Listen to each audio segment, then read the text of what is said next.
来看一桩供电贪污的案件，彰化县议员詹木君伫咧应征做乡长的时，和公所的主任秘书涉嫌污洗，甲供电业者交结，昨已经去互检方羁押禁见。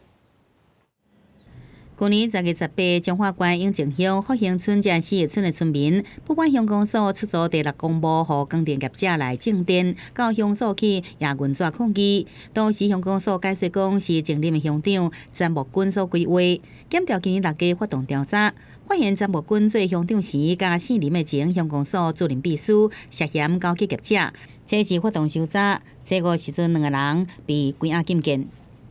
任被告詹姓议员、林姓前主秘2人涉嫌贪污治罪条例收受贿赂罪嫌重大，有羁押之原因及必要，向法院申请羁押禁见获准。其余部分被告分别以新台币10万元至40万元不等之金额交保。詹木君连任2届永靖乡长了后，伫2022年，伊阁当选彰化县议员。检调即摆总共搜查5个所在，并且带回19名被告甲证人。詹木君是全部否认这个犯行，4年前主任秘书是承认有涉密，也毋过讲无贪污。今仔当地社区发展协会对一开始就反对种电，也认为是乌相作业。